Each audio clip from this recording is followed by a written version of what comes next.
Majesty and Marriages. Henry VIII and the Reformation.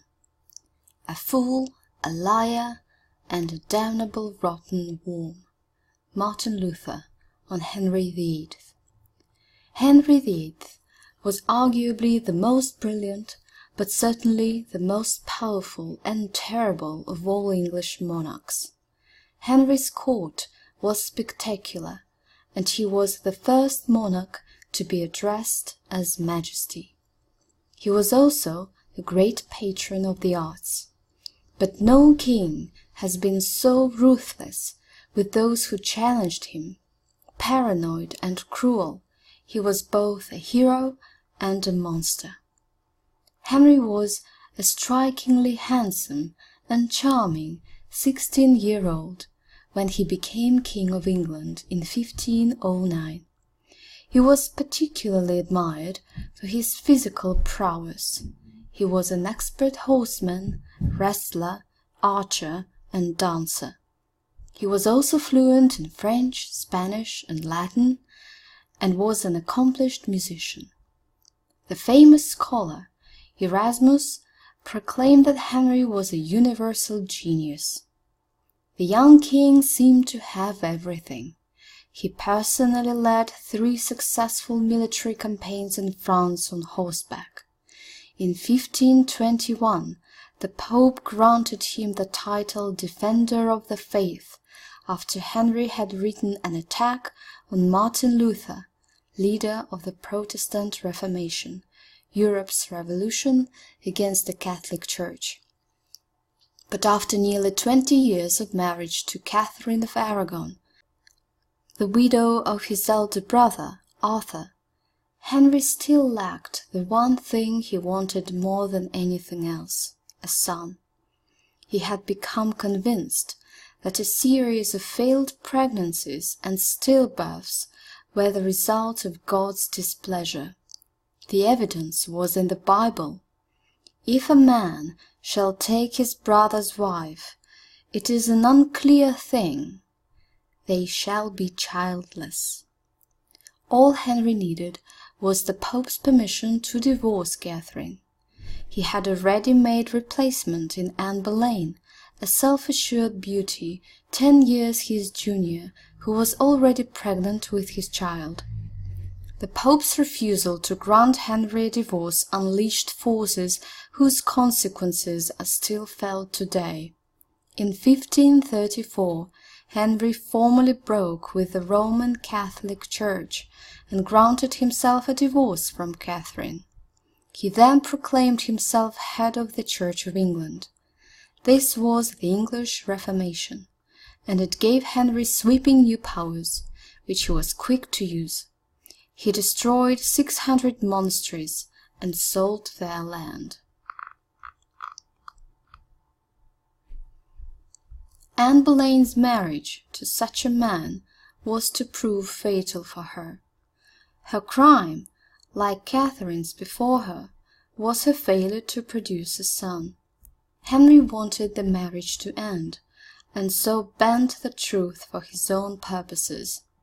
Thus, Anne's naturally flirtatious nature was used as definite proof of adultery. Men were tortured, and absurd confessions were produced. A court musician pleaded guilty to adultery. Anne's own brother was charged with having sex with her. On the morning of Anne's execution, 19th of May, 1536, she said, "I hear the executioner is very good, and I have a little neck." By that time, Henry was already on his way up the Thames to see Jane Seymour. The couple were engaged the very next day, and married 10 days after that. Jane was able to give Henry what he desperately wanted, a male heir. It was, however, a difficult birth, and Jane died from a fever less than 2 weeks after giving birth. Her death brought Henry great sorrow. It was later said that her name was on Henry's lips when he died in 1547, and he was buried next to her. Henry was to marry 3 more times: to Anne of Cleves in 1540, to Catherine Howard, who was executed for adultery in 1542, along with her lover and 3 other members of the royal household, and finally, in 1543, to Catherine Parr, who survived him. Henry's ever-changing private life was matched by his increasingly extreme public policies. He behaved with great cruelty, not only to those who he believed had betrayed him, but also to those who were closest to him. This included his brilliant ministers, Thomas Cromwell and Cardinal Thomas Wolsey. The former was executed on July 28, 1540. The latter died while facing charges of high treason. One historian has written, "His most enduring conviction was that next to God he knew best."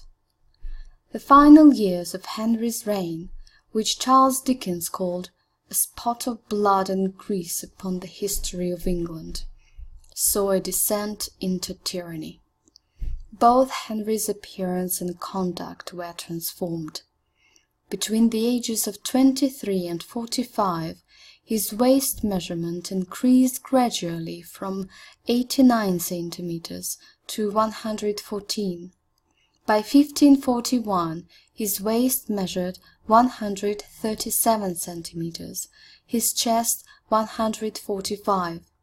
He became too obese to walk, so a small cart was built to transport him round the royal palace at Hampton Court. His enormous size led to a variety of physical ailments. He had foul-smelling breath, his legs were covered in licking boils and fungus, and he suffered from chronic hemorrhoids. Research suggests that his violent mood swings may have owed something to the complete lack of vitamins in his diet. Henry would touch neither vegetables nor fruit. He simply ate vast amounts of meat and drank immense quantities of alcohol. In his 36-year reign, Henry squandered his many advantages. He came to the throne rich, but left huge debts and a currency which had lost its value. As a result of his father's divorcements and such mischiefs, the sickly boy King Edward VI was given an impossible legacy. Henry's rule had been arbitrary, cruel, and driven by anger, and as the Duke of Norfolk warned, "The consequence of royal anger is death."